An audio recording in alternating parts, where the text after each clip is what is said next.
So we left off in the middle of a chapter the last time we finished reading. We were in the middle of chapter 7, and we left off with learning a little bit about the situation with Stanley's great great grandfather and how he had come to the house of Myra with a pig to offer him for his hand in marriage to his daughter. And Igor also wanted to marry Myra and also had a pig to offer. And the pigs weighed the same amount. So the father just was not sure who to choose. So Elia said, well, why don't you let Myra choose? And so she is going to get to choose. And then she decides that she can't make a decision. So she wants to just pick a random number, and whoever guesses the closest number gets to marry her. And so Elia didn't even pick a number, and he just got mad and said, fine, just marry the other guy. So now we are back to Stanley.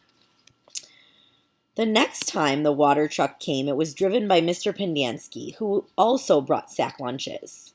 Stanley sat with his back against a pile of dirt and ate. He had a bologna sandwich, potato chips, and a large chocolate chip cookie. How you doing? He asked Magnet. Not real good, said Stanley. Well, the first hole's the hardest, Magnet said. Stanley took a long, deep breath. He couldn't afford to dawdle. He was way behind the others, and the sun just kept getting hotter. It wasn't even noon yet, but he didn't know if he had the strength to stand up. He thought about quitting.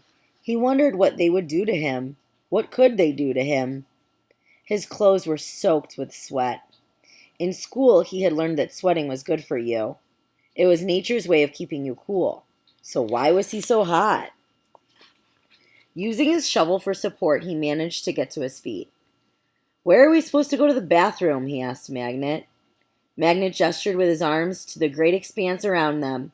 Pick a hole, any hole, he said. Stanley staggered across the lake, almost falling over a dirt pile. To stagger means to walk kind of like in a motion where you can't stand up very well and you're about to fall over, having a hard time walking. Behind him, he heard Magnet say, but first, make sure nothing's living in it. After leaving Myra's house, Elia wandered aimlessly through town. So now we're back to learning more about Stanley's great-great-grandfather. As I said in the last time I read, they keep going back and forth between the two stories. So after leaving Myra's house, Elia wandered aimlessly through the town until he found himself down by the wharf. He sat on the edge of a pier and stared down into the cold black water. He could not understand how Myra had trouble deciding between him and Igor. He thought she loved him. Even if she didn't love him, couldn't she see what a foul person Igor was? It was like Madame Zeroni had said. Her head was as empty as a flower pot. Some men were gathering on another dock, and he went to see what was going on. A sign read, Deck hands wanted. Free passage to America. He had no sailing experience, but the ship's captain signed him aboard. The captain could see that Elia was a man of great strength. Not everybody could carry a full grown-up pig up the side of a mountain. It wasn't until the ship had cleared the harbor and was heading out across the Atlantic that he suddenly remembered his promise to carry Madame Zeroni up the mountain. He felt terrible. He wasn't afraid of the curse. He thought that was a lot of nonsense. He felt bad because he knew Madame Zeroni had wanted to drink from the stream before she died. Zero was the smallest kid in Group D, but he was the first one to finish digging. So now we're back to Stanley. You're finished? Stanley asked enviously. Enviously means that he's jealous because Zero was done already and Stanley clearly has not finished digging his hole. Zero said nothing. Stanley walked to Zero's hole and watched him measure it with his shovel. The top of his hole was a perfect circle, and the sides were smooth and steep. Not one dirt clod more than necessary had been removed from the earth. Zero pulled himself up to the surface. He didn't even smile. He looked down at his perfectly dug hole, spat in it, then turned and headed back to the camp compound. Zero's one weird dude, said Zigzag. Stanley would have laughed, but he didn't have the strength. Zigzag had to be the weirdest dude Stanley had ever seen. He had a long, skinny neck and a big, round head with wild, frizzy blonde hair that stuck out in all directions. His head seemed to bob up and down on his neck like it was on a spring. That was a really good paragraph to help you visualize. The author did a really good job of describing the way that he looks to help you make a picture in your mind. Armpit was the second one to finish digging. He also spat into his hole before heading back to the camp compound. One by one, Stanley watched each of the boys spit into his hole and return to the camp compound. Stanley kept digging. His hole was almost up to his shoulders, although it was hard to tell exactly where ground level was because his dirt piles completely surrounded the hole. The deeper he got, the harder it was to raise the dirt up and out of the hole. Once again, he realized he was going to have to move the piles. His cap was stained with blood from his hands. He felt like he was digging his own grave. I want you to pause for a second, and I want you to be thinking about what kind of emotions Stanley must be feeling right now. So they did just tell us that he felt like he was digging his own grave. I want you to think about why he would be feeling that way. And what is happening right now that is causing him to feel like he's basically going to die. And if you're reading this with somebody at home, you can share your thoughts, or you can just stop and think about what you're thinking. And we'll be doing some Flipgrid responses to this story, so you'll have a chance to share them with each other as well if you don't have anyone at home to share it with. In America, Elia learned to speak English. He fell in love with a woman named Sarah Miller. She could push a plow, milk a goat, and, most important, think for herself. She and Elia often stayed up half the night talking and laughing together. Their life together was not easy. Elia worked hard, but bad luck seemed to follow him everywhere. He always seems to be in the wrong place at the wrong time. So it sounds like even though he didn't marry Myra, he obviously found another person to marry, and he married Sarah Miller. He remembered Madame Zeroni telling him that she had a son in America. Elia was forever looking for him. He'd walk up to complete strangers and ask if they knew someone named Zeroni, or had even heard of someone named Zeroni. No one did. Elia wasn't sure what he'd do if he ever found Madame Zeroni's son anyway. Carry him up a mountain and sing the pig lullaby to him? After his barn was struck by lightning for the third time, he told Sarah about his broken promise to Madame Zeroni. "I'm worse than a pig thief," he said. "You should leave me and find someone who isn't cursed." "I'm not leaving you," said Sarah, "but I want you to do one thing for me." "Anything," said Elia. Sarah smiled. "Sing me the pig lullaby." He sang it for her. Her eyes sparkled. "That's so pretty. What does it mean?"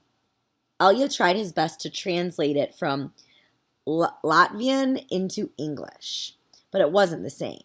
"It rhymes in Latvian," he told her. "I could tell," said Sarah. A year later, their child was born. Sarah named him Stanley because she noticed that Stanley was Yelnats spelled backward. Sarah changed the words of the pig lullaby so that they rhymed, and every night she sang it to little Stanley. If only, the woodpecker sighs, the bark on the tree was as soft as the skies, while the wolf waits below, hungry and lonely, crying to the moon. If only, if only. Singing is not my strong point, boys and girls. Don't judge me. I am not a music teacher for a reason. Stanley's hole was as deep as his shovel, but not quite wide enough on the bottom. He grimaced as he sliced off a chunk of dirt, then raised it up and flung it onto a pile. To grimace means to make a painful expression on your face, like you're in pain. So if something hurts or you do something that hurts you, you might grimace. Imagine showing a look on your face like you're really hurting. He laid his shovel back down on the bottom of his hole, and to his surprise, it fit. He rotated it and only had to chip off a few chunks of dirt here and there before it could lie flat across his hole in every direction. He heard the water truck approaching and felt a strange sense of pride at being able to show Mr. Sir or Mr. Pendanski that he had dug his first hole. He put his hands on the rim and tried to pull himself up. He couldn't do it. His arms were too weak to lift his heavy body. He used his legs to help, but he just didn't have any strength. He was trapped in his hole. It was almost funny, but he wasn't in the mood to laugh. "Stanley!" he heard Mr. Pendanski call. Using his shovel, he dug 2 footholds in the hole wall. He climbed out to see Mr. Pendanski walking over to him. "I was afraid you'd fainted," Mr. Pendanski said. "You wouldn't have been the first." "I'm finished," Stanley said, putting his blood-spotted cap back on his head. "All right," said Mr. Pendanski, raising his hand for a high five, but Stanley ignored it. He didn't have the strength. Mr. Pendanski lowered his hand and looked down at Stanley's hole. "Well done," he said. "You want to ride back?" Stanley shook his head. "I'll walk." Mr. Pendanski climbed back into the truck without filling Stanley's canteen. Stanley waited for him to drive away, then took another look at his hole.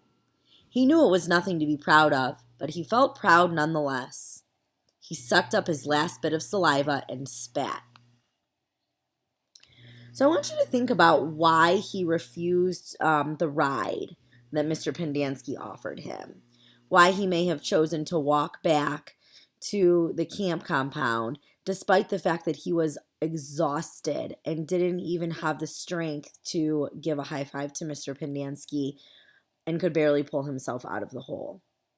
So why do you suppose he refused to take the ride?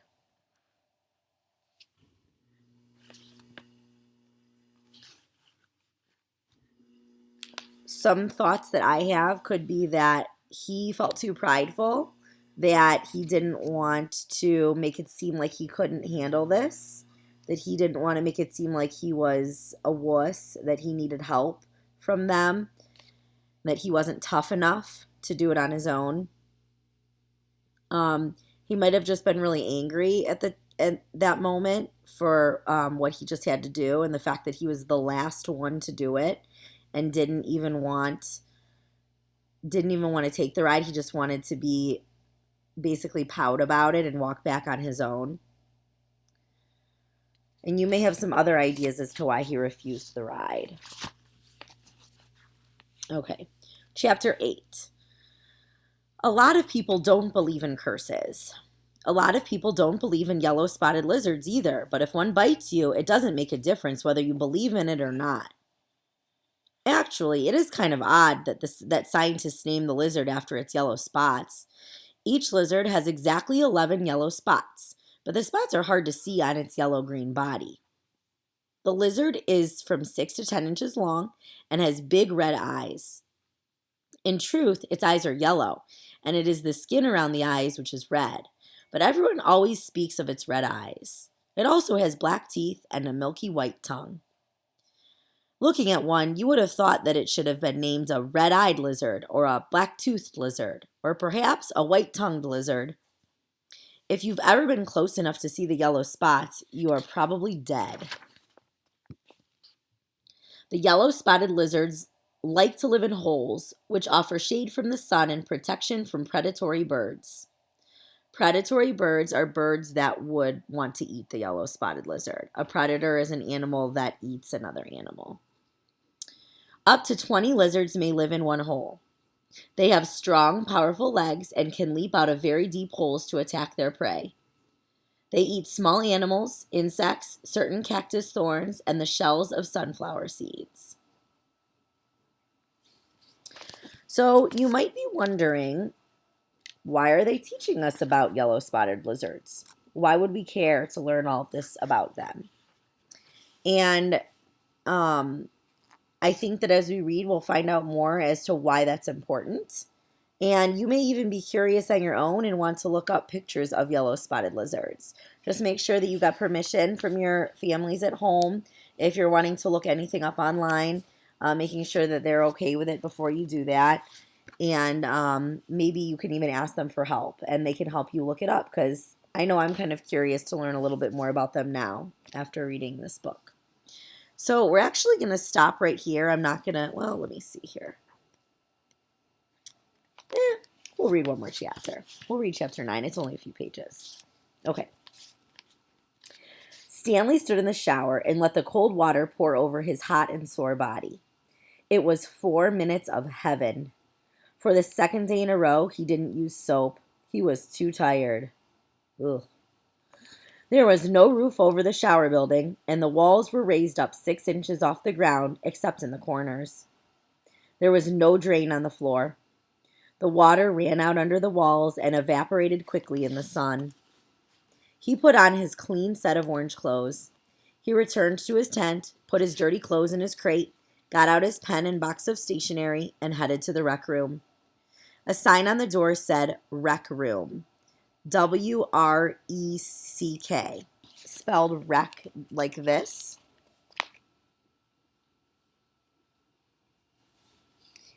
Okay, and that, the meaning of that wreck is like if something is a wreck, it's a mess. It's broken or it's messed up. When you refer to a rec room, most of the time you're referring to a recreation room, a place where you play, have fun, play games, watch movies, play video games, that kind of thing. So he thinks he's going to the rec room, and the sign on the door says that this is a W-R-E-C-K rec room. So we'll see what happens. Nearly everything in the room was broken. The TV, the pinball machine, the furniture. Even the people looked broken, with their worn-out bodies sprawled over the various chairs and sofas. X-Ray and Armpit were playing pool. The surface of the table reminded Stanley of the surface of the lake. It was full of bumps and holes because so many people had carved their initials into the felt. There was a hole in the far wall, and an electric fan had been placed in front of it. Cheap air conditioning. At least the fan worked. As Stanley made his way across the room, he tripped over an outstretched leg. "Hey, watch it," said an orange lump on a chair. "You watch it," muttered Stanley, too tired to care. "What'd you say?" the lump demanded. "Nothing," said Stanley.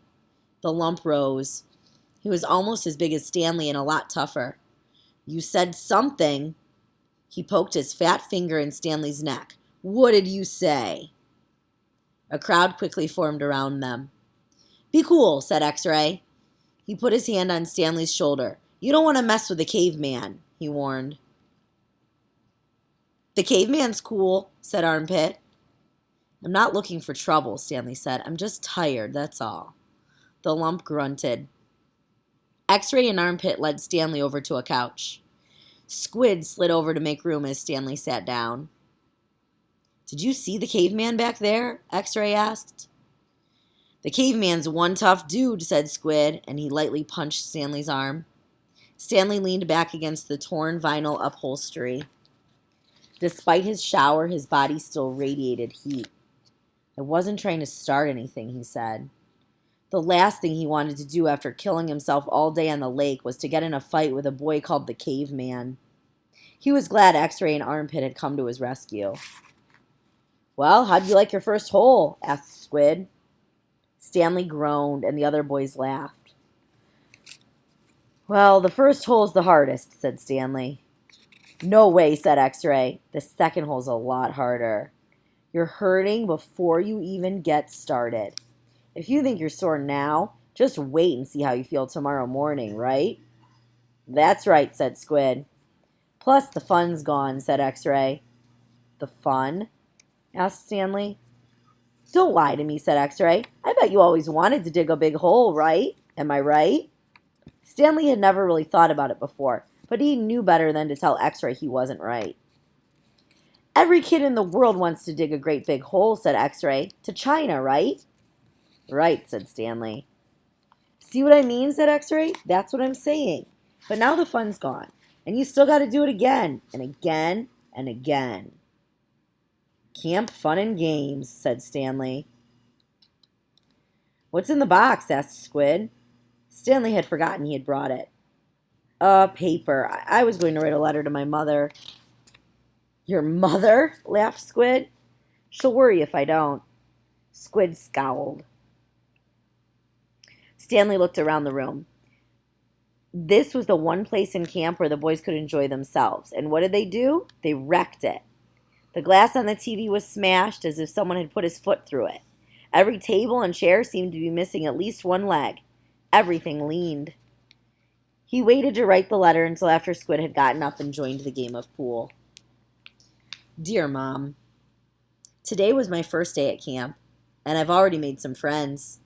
We've been out on the lake all day, so I'm pretty tired. Once I pass the swimming test, I'll get to learn how to water ski.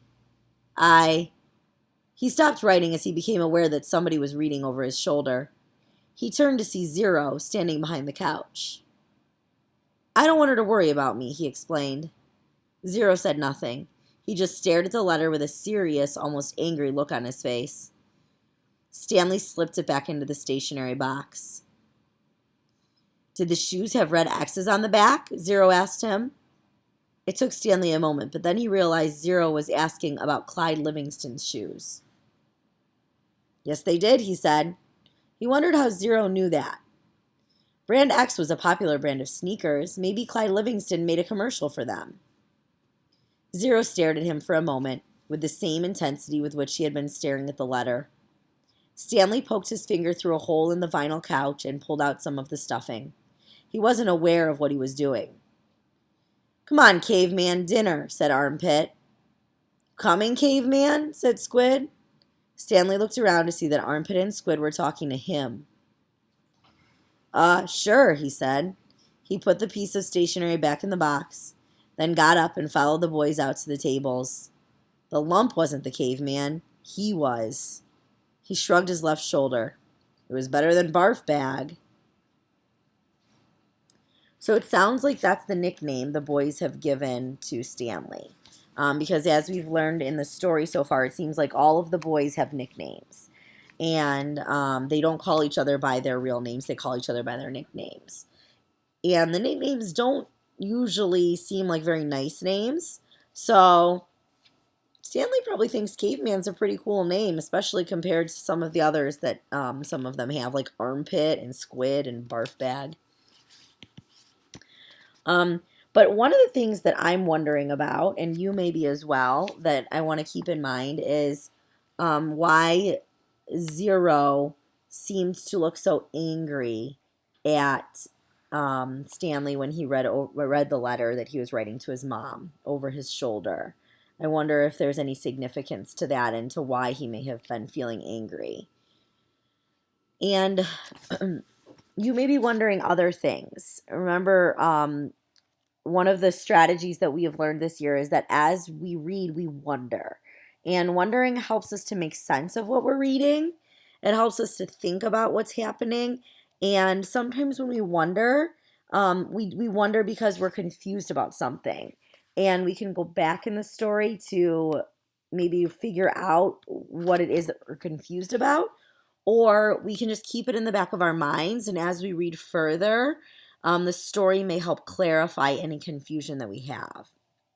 So as more and more characters are being introduced, and as the story is becoming more complex, you may want to write down some of your wonderings. And as the story goes on, you can think about whether your wonderings get answered, and if they get clarified. And if not, you can even message me and ask me if there's something you want me to clarify about something that we've already read that you need help clearing up any confusion about. So I want to make sure that we all understand as we keep going so that we can enjoy the story. All right. We will start with chapter 10 tomorrow. Bye.